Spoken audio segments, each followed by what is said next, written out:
Сәлем достар, Фарид Тосаборд арнасына қош келдіңіздер. Бүгінгі видеода біз дейтін описаниеден көрдіңіздер, егіздер дейтін сериал түсіретін боламыз.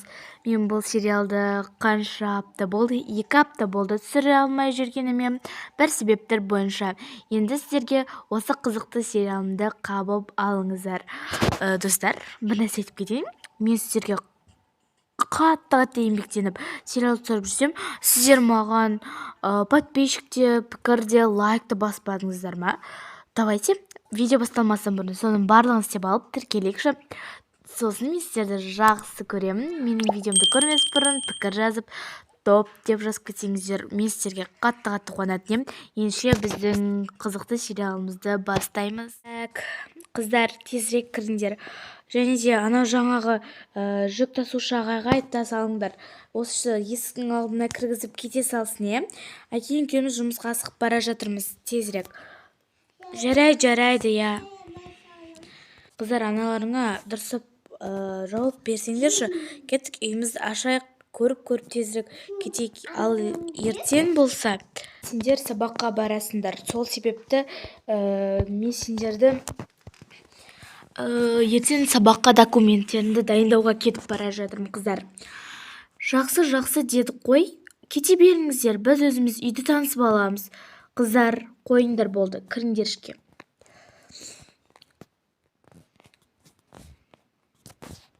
Сәлем достар, бұл мен Анельмін.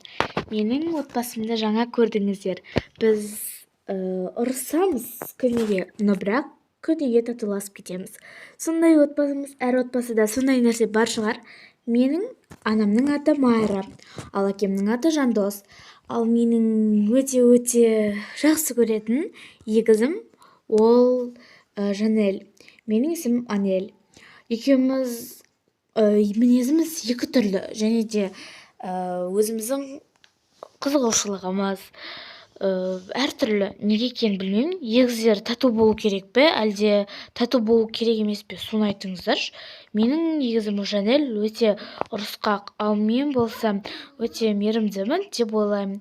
Сол себепті енді сериалымызды бастайық. Енді қыздар, мынау сендердің комнаталарың.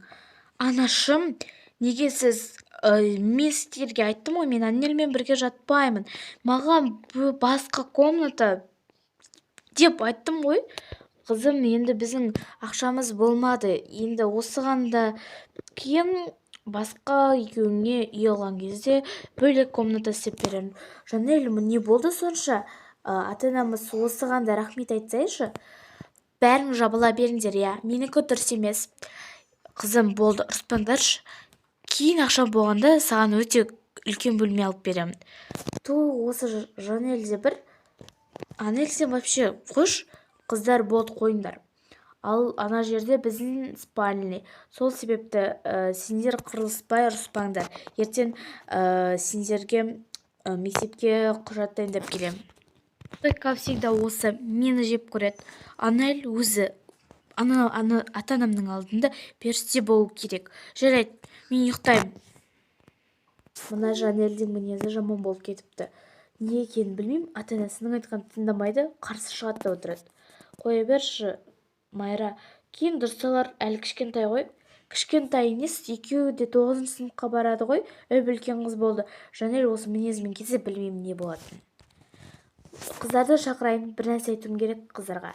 Анель, Жанель, бергендер. Анель, Жанель, қазір анашым барамыз. Жанель, тұршы. Той, не болды сонша оятып? Жанель, саған бір нәрсе айтайын деп едім. Анашым шақырып жатыр. Қазір барамын. Не болды сонша? Той. Тек Анельге қатысты ма не, Жанель? Неге келмей жатырсың? Анашым, қазір барамын дедім ғой. Той, бұларда бір. Не болып қалды? Қыздар, тыныш. Енді ертең сендерді мектепке барасыңдар дегендей. Бұл сендердің бұрынғы мектептердің заңы өте нашар. Қайдағы нашар? Қойшы, Жанель, тыңдасай бірінші. Сендер жаңа мектепке барғанда ұзын киіммен және де ұқыпты шаш жаймай барыңдар, және ма? Анашым, тағы да не? Мен шашымды жайып барам, бірақ киіміне білмедім. Ол жақтың заңы өте қатал, сол себепті шаштарыңды буып барыңдар, немесе өріп барыңдар. Сосын ол жерде әркіммен қырыла бермей тыныш жүріңдер. Жарайды, анашым. Ертең көреміз ғой. Ертең сендерді әкелерің апарып тастайды. Ендеше біздің қыздарың сапары қалай болады екен? Көре беріңіздер. Міне, бұлар да ұйықтауға жатты. Ал азанда болса не болды? Той, Жанер, менің аяқ киімім қайда? Аяқ киімім тұр ғой. Жоқ, сумкам қайда? Сумкаңды мен ғана білем, сен алдың. Жан, менің нәскиім қайда еді? Нәскиін киіп алғансың ғой. Жоқ, құжаттарым қайда? Қазір алып келіп беремін. Тезірек шығып кетіңдерші, қыздар. Я, барамыз қазір. Кеттік, жүрші. Сумкамызды алайық та. Жан, тезірек келіп берші. Шошып кетпеңіздер. Негізі барлығы бұлай емес. Татуласады ғой. Ой, селем, қыздар. Сендер ме Жанел деген? Я, біз апайым. Онда жүріңдер сендерді сыныптастарыммен таныстырайын. Мен сендердің сынып жетекшілерің боламын. Иә. Бастапқы осы екі шкаф сендердікі. Я, бізге директор айтып қойған, оны аласып алдық. Кіріңдер онда сабаққа. Жарайды. Сәлеметсіз бе апайым? Ағайым, а квадратының 3/4 бөлігі в квадратынан тең болады. Иә, кіріңіз. Міне сендердің сыныптарыңа екі жаңадан қыз келді. Менің есімім Жанел, ал менің есімім Анел. Ана бала қандай әдемі? Анел әдемі екен. Мына бала менің маған сонша қарайды. Саған емес, маған қарап тұр о. Жарайды. Онда апай, біз сабағымызды бөліп жердіңіз ғой. Онда сабағымызды оқи берейік. Иә. Жанармен таныспалыңдар, жақсы бірге қосылып сынып болып кететіндеріне күмәнім жоқ. Сендер ұйымшылсыңдар ғой, не дегенімен. Екеуіңнің сумкаларың қайда? Біз оны ұмытып кеттік, апай. Неге?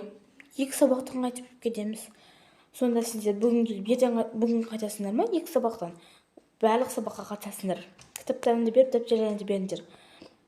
Сен, Анел, мына Диастың қасына отыр. Ту, апай, неге ол отырады? Мен отыра салайын. Сен Арманның қасында отырасың. Жарайды. Енді қырылмай, тыныш татуласып кетіңдер, қыздар. Кеттім мен. Так, Жасик, тұршы бері орнынан. Не отырамай отырсын? Мен тез отқан жоқпын ешкімге. Мына ашықшалы теңде өтшіші. Ақылды болып бара жатсын ма менен? Жоқ, шеше беріңіз, шештетін ғой. Осылай ме? Жоқ, олай емес, отыр орныңа. Екі саған. Ту, ағай. Дұрыс емес пе? Дұрыс емес, конечно. Балалар, ағайларың ауырып кетіп қалды. Оның орнына математиканы мен жалғастырамын. Қай есепке келіңдер? Той, мына апай жаман қосы ғой. Қатал апай ғой. Балалар, мен естіп тұрмын, құлағым керек емес. Сізді жамандап жатқан жоқпыз. Так, балалар, сендерде аз теңдеу қалыпты ғой. Қанша теңдеу? 5 теңдеу. 5 адамды шығарамын қазір. Мына екі қыз жаңадан келген бе сендердің сыныптарында? Бұндай қыздар жоқ еді. Я, біз жаңадан келдік. Онда жаңадан келген қыздарды бірінші есепке шығарайық. Келсесіздер ме? Я, келсеміз. Той, неге біз шығу керекпіз?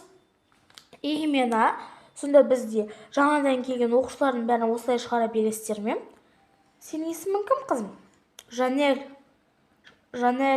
Онда Жанел тұр, бірінші есепке шық. Неге мен шық дедім, Жанел? Жарайды.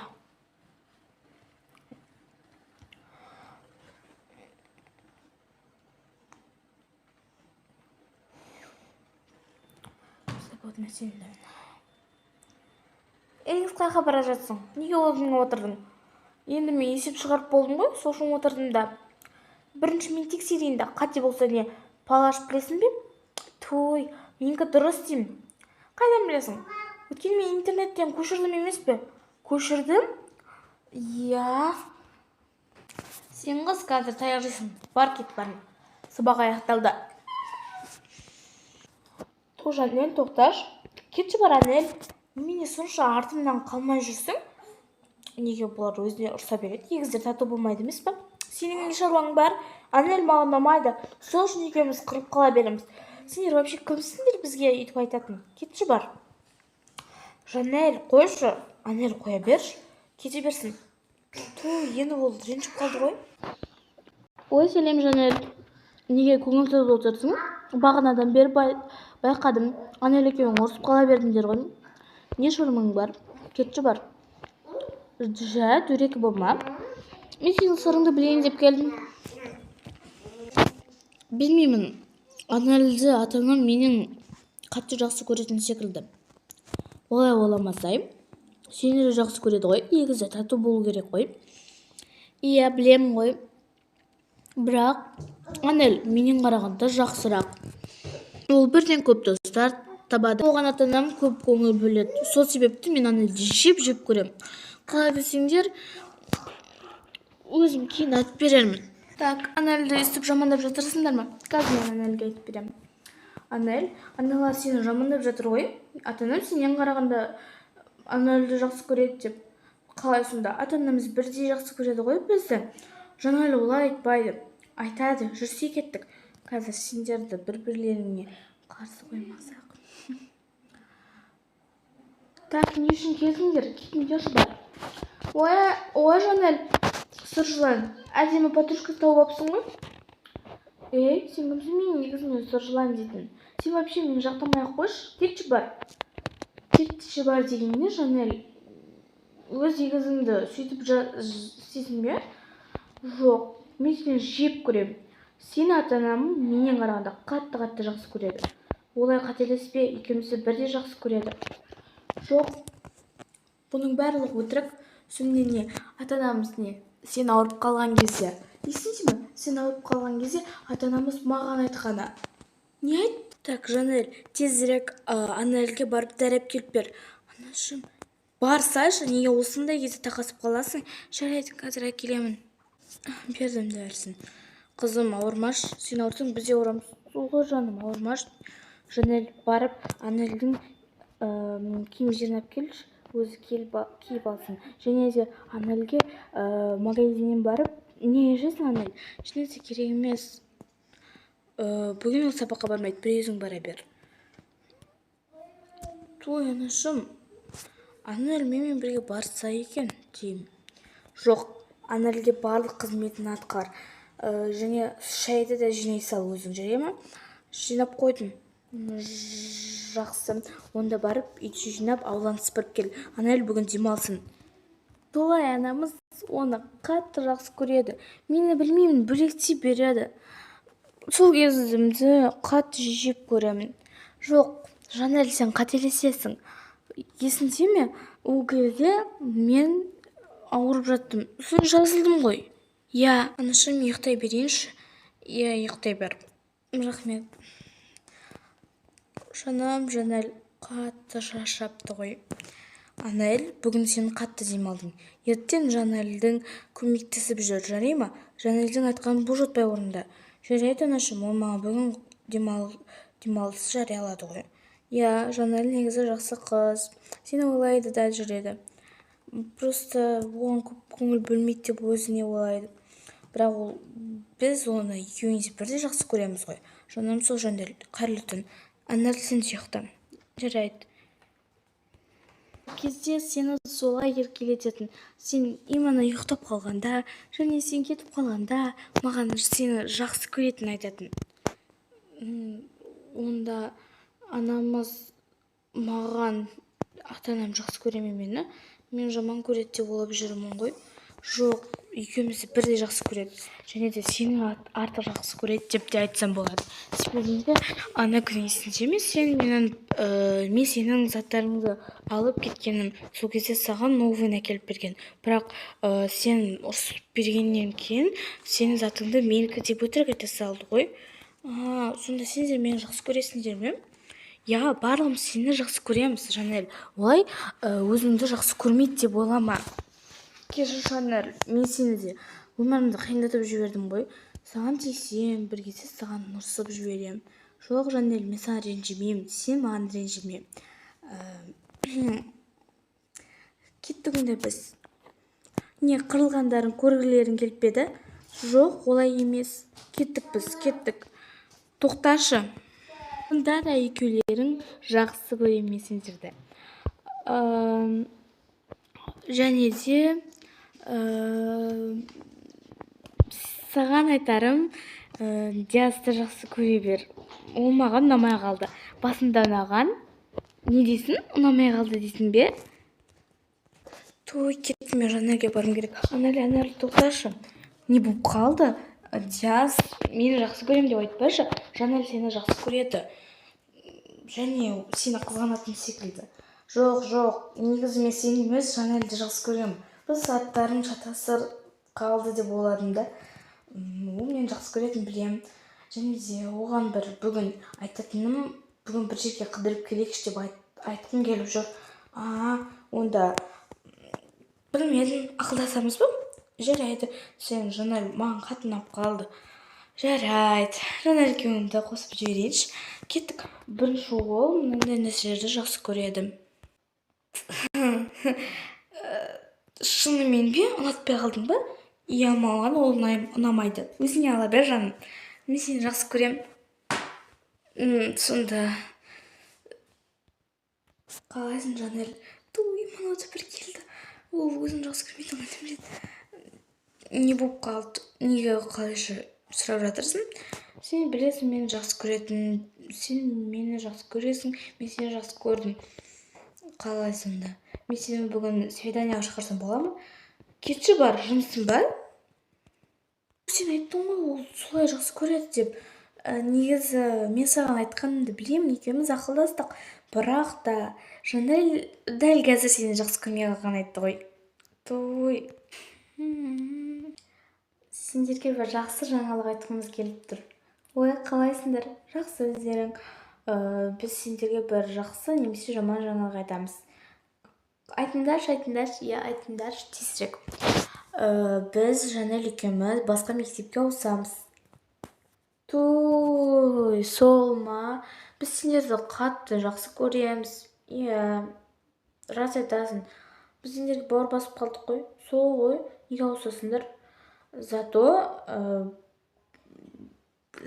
сендер де ауысасыңдар.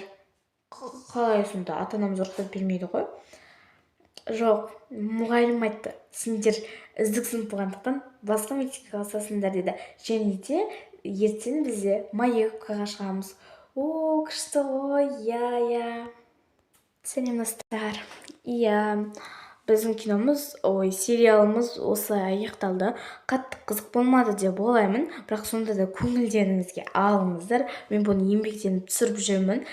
Жарты бөлігін бүгін түсірсем, жарты бөлігін ертең түсіріп сөйтіп жүрмін. Сол себепті мен еңбегімді бағалап кетіңіздер. Жәнедегідей подписка батырмасын басып, колокольчикті басып, лайк басып, пікір жазамыз достар. Мен сіздерді жақсы көремін. Если менің каналымда сериалдарды көп шығарғанды қаласаңыздар, дәл солай мен активімді көтеріп жіберіңіздер. Ендеше сау болыңыздар. Сізбен болған Фарит Тоса Болт арнасы.